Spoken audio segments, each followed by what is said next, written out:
Moi, j'ai vite pris conscience qu'accompagner un jeune, c'était accompagner un système, donc un système souvent lié à l'école, bien évidemment, donc ce qui fait que parfois j'interviens auprès des enseignants, mais surtout des parents. Voilà. Et prendre en considération les parents dans l'accompagnement du coaching, c'est assez essentiel. Et en tout cas, c'est s'appuyer sur une dimension qui va permettre de garantir un résultat bien plus efficace. Alors, ce qu'on a imaginé avec Cyril, c'est proposer une formation modélisante, donc puisqu'elle, entre guillemets, elle fait revivre les différentes étapes d'un accompagnement d'un jeune avec ses parents. Donc, à savoir de ce qu'on appelle le pré-contact, parce que très souvent, ce sont les parents qui vont prendre l'initiative d'un coaching de jeunes. Donc, cette prise de contact téléphonique, elle nécessite d'avoir une certaine forme d'écoute à l'égard des parents. Et puis, cette première séance, de découverte pour les parents et le jeune de ce qu'est le coaching, est une séance vraiment incontournable et très très riche pour entendre bien évidemment la situation du jeune et puis le point de vue des parents et définir ensemble un objectif. Et il est vrai que la prise en considération de tous les aspects, de tous les points de vue, va permettre d'avancer ensemble, même si bien évidemment c'est le jeune qu'on va accompagner.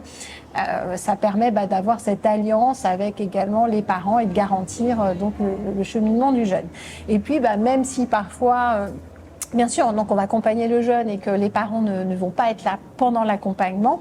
Par exemple, si on prend simplement le sujet de l'orientation, il est vrai que le point de vue, par exemple, d'un papa ou d'une maman va compter, va s'inviter quand même dans la question de l'orientation. Et voilà, c'est précieux d'avoir ces éléments en tête. Je me souviens même d'un exemple d'un jeune dont le papa était décédé, mais qui, dont le parcours était tellement inspirant que il y avait une forme, d'obligation à faire de même, entre guillemets. Il se mettait une pression folle, il n'arrivait pas à démarrer, à se lancer dans Parcoursup parce que il avait besoin de prendre conscience de ça.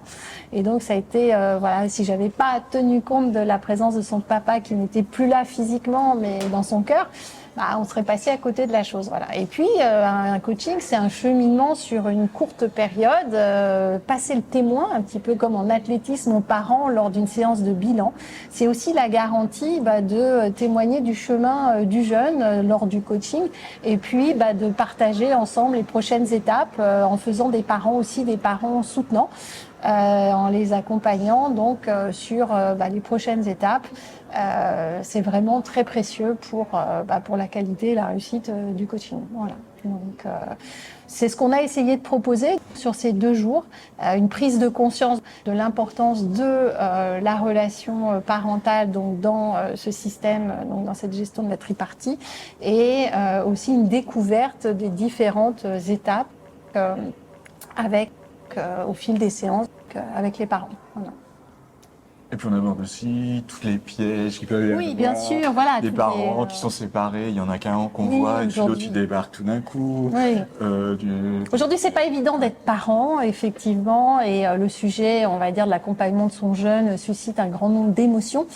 Et qui font que, effectivement, même si le cadre est posé qu'on accompagne un jeune, il peut se passer plein de choses pour un coach qui débute notamment, et savoir accompagner cette relation-là, c'est plutôt précieux. Et encore une fois, l'idée est vraiment d'entendre la richesse, on va dire, du système, de cheminer tous ensemble.